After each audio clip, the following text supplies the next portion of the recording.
Oui, bienvenue à Parole autochtone. Ici, c'est Mélissa Mollin-Dupuis. C92, le projet de loi, prise 3. Je sais, vous allez vous demander, mais elle veut pas la laisser mourir, cette question-là. C'est un enjeu et je vais vous le dire, pourquoi je reviens à l'assaut encore une fois sur ça, c'est que j'ai réfléchi énormément suite à des discussions, suite à des échanges justement avec des personnes qui sont concernées, mais aussi des personnes qui sont dans le milieu.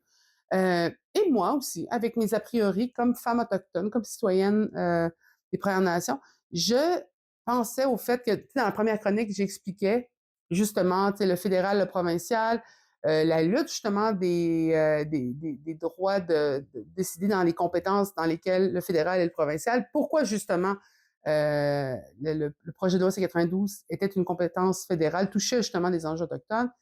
La deuxième chronique, c'était justement qu'est-ce que le provincial maintenant va avoir à réparer suite à ces décisions d'aller à l'encontre de ces 92. Dans le fond, j'ai fait un peu procès d'intention, mais pas procès d'intention en y réfléchissant très bien. Et là, le troisième aspect qui me concerne aujourd'hui, c'est le regard extérieur. Parce que, j'arrête pas de dire, on a le droit à l'erreur, on a le droit de se tromper, on a le droit de faire des essais, parce qu'on va créer quand même quelque chose qui est énorme, un système justement qui touche les enfants, les familles, les jeunes, un système de DPJ, on va avoir à faire face à des réalités et chaque nation va avoir une réalité différente puisqu'elle n'est pas à la même place, elle n'est pas dans le même territoire, elle n'a pas les mêmes non plus traditions. Donc, ça va être intéressant de voir ce qui se bâtit, mais ça va être aussi très lourd d'entendre ce qui va se dire sur cette nouvelle approche.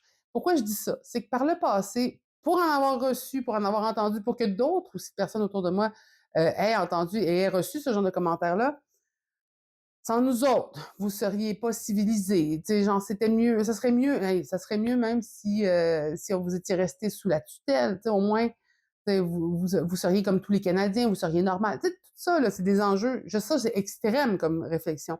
Mais ça va être de créer ça avec le regard extérieur alloctone, un regard qui, lui, a pu bénéficier des années pour créer son expertise sur sa propre communauté, sur ses propres systèmes, donc qui est en place, mais qui a fait des erreurs. On s'entend que il y a encore beaucoup d'erreurs à corriger aussi dans plusieurs de ces systèmes-là.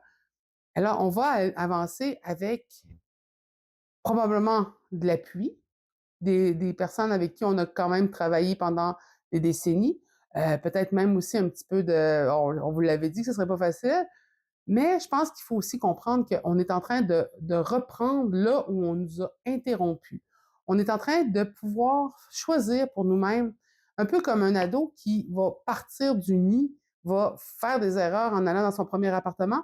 Le problème, c'est que nous, on n'est pas des adolescents. On est bien plus avancés que ça, mais on nous a empêchés de choisir pour nous quand on a mis justement les Autochtones dans la Constitution comme une compétence, quand on nous a créé la loi sur les Indiens, quand on a imposé justement les réserves, les pensionnats, le 60 Scoop, tout ça a un impact et ça nous a mis en arrêt de pouvoir décider pour nous-mêmes. Là, on reprend, mais on reprend un aspect, celui des familles, celui d'un service.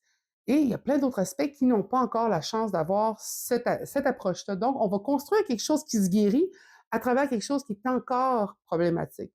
Peut-être que ça va inspirer les autres enjeux à être justement à être accélérés, mais ça va être quand même quelque chose qu'on bâtit sur quelque chose d'incomplet, mais qui est en progression. Donc, j'invite les auditeurs et auditoristes plutôt à garder l'œil ouvert, entendre justement ce qui est dit, puis faire comprendre à ceux qui les entourent que c'est une réalité nouvelle pour nous comme pour eux, que c'est un travail qui va se faire ensemble, mais qui va aussi nous appartenir. Et ça, c'est très nouveau, justement, dans l'approche qui est des Premières Nations, du travail sur le terrain et du droit à l'autodétermination.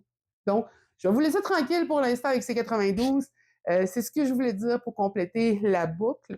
Mais c'est sûr que je vais avoir à l'œil ce qui va se faire, ça va être d'autres discussions et on va voir ce qui va être inspiré de cet arrêt de la Cour suprême. Alors, je vous souhaite une belle semaine et n'hésitez pas à partager cette vidéo, n'hésitez pas non plus à nous envoyer des questions.